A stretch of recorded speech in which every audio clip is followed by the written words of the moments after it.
Hello, Meoni here, and many of you have probably heard how the critically acclaimed video game Final Fantasy XIV is now allowing for a limited time the second expansion, Stormblood, for absolutely free. This offer is on right now and lasts all the way up until May the 8th at 2 PM GMT or 12 AST, if I've got that correctly. All you have to do then is have the Final Fantasy XIV Starter Edition, which you can already have purchased or can still purchase, and then you can add Stormblood to your account for free. Now, this differs slightly in terms of how you do that based on what platform you might be playing on. So instead of going through all of those, I'll just link you this handy website that they have actually put together on Square Enix's site in this description of the video. This will tell you everything you need to know and how to do it on your platform. Now, since this is such a great offer, and it really is if you think about it, this allows you to go up to level 70, adds 2 new jobs which are Red Mage and Samurai, it adds 3 Alliance raids, the Uplifts series, the 12 normal and 12 savage raids of Omega, the 9 normal trials and 9 extreme mode trial versions of those fights, 15 dungeons, a brand new storyline spanning 4 new Girabanyan zones, 5 Far Eastern Othard related zones, and about 60 hours on average of content and storyline. How good is the, and I quote here, the worst expansion, end quote. So many sites and people have put out this little nugget of information recently over the last couple of days as absolute fact, alongside the Stormblood is now free notice. So how bad can it be?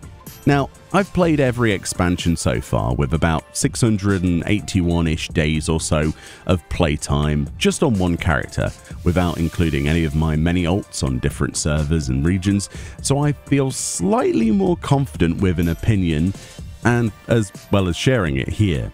Stormblood, right, okay, it's not a perfect expansion, not by the stretch of even the most active of imaginations, right? This is based, in my opinion, on how the way the content itself was delivered through the storyline, which is more of a criticism of how it felt for me personally, rather than if it was any good in general, like if it was any better than anything else.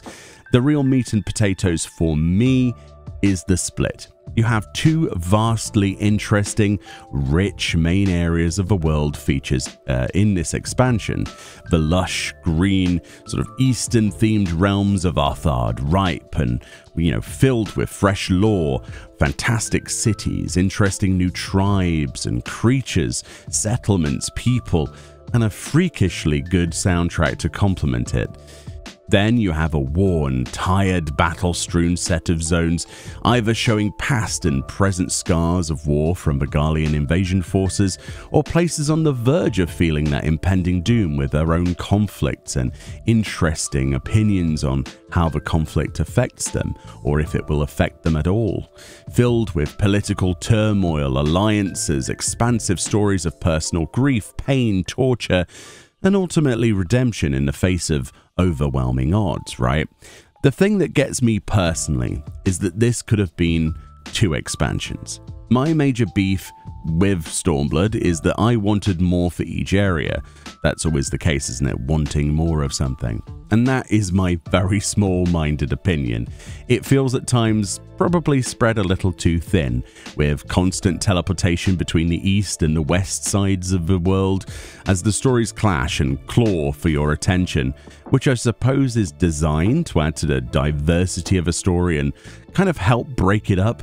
But with how tense many of those situations get, you feel sidetracked slightly, only to get stuck into a new storyline, and then once again yanked back to Rauga's Reach to deal with Lisa's lost wallet or something like that. I don't know, that's not a real storyline, but it could quite easily be. The game feels, though, not bad at all. The fights are fun and exciting, the music is insanely good as per usual, as we said, with Masayoshi Soken fashion. I'm fairly sure the guy could write elevator music and I would just stay way beyond my floor just to hear it. The difficulty is there if you want it, the more casual content is also there for people like me. It's well-rounded and a fun experience. Did it deliver the best class changes to the game? Absolutely not. But that is a thing of the past now. The game already changed and keeps changing in those areas, so whatever you feel about how Stormblood, Warrior felt, etc., it doesn't matter anymore. You know, we're in Endwalker currently at the time of recording, and the classes are always going to change to that. To say that Stormblood is just the worst or bad, I frankly think is quite wrong. A lot of people base their experiences on their, and their opinions from when the expansion came out as a way to describe it in the present, which I also fall into the habit of doing myself on occasion. Sometimes I'm like, oh, Stormblood. But I have more recently come to the realization that Stormblood, even with all of its flaws and warts, was actually a really good expansion, especially if you play it today with the changes, for good or for worse, that Endwalker and Shadowbringers have brought to how classes feel. You have to admit, it's a completely different experience to when we played it, you know? I will say this though, the older expansions and level caps do require some love from Square Enix at some point in the future. I know the balance of a game should always be around maximum level at current expansion. I get that. However, I plead with you, Square Enix, having so much of your class locked off when you sink down into this content isn't that much of an enjoyable feature.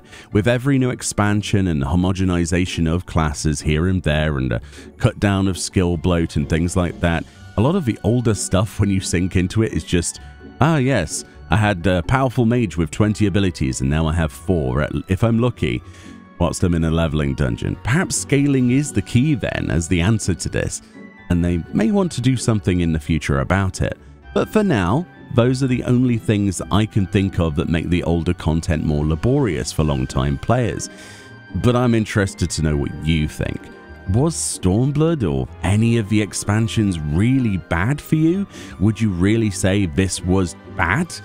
It might be the worst for you, but I'm interested to know what you think about this. Do you still think it's bad now? Do you have alts and have had the same experience a second time around now that the content is older and the class balance has changed? Much love. Get Stormblood for free. Enjoy it at your own pace. If you're new to the game, let me know what you think about Stormblood if you finish it, right? Let me know. I'd love to know from that sort of like new perspective what you think. Anyway, have a great day and I'll see you all next time. Bye-bye.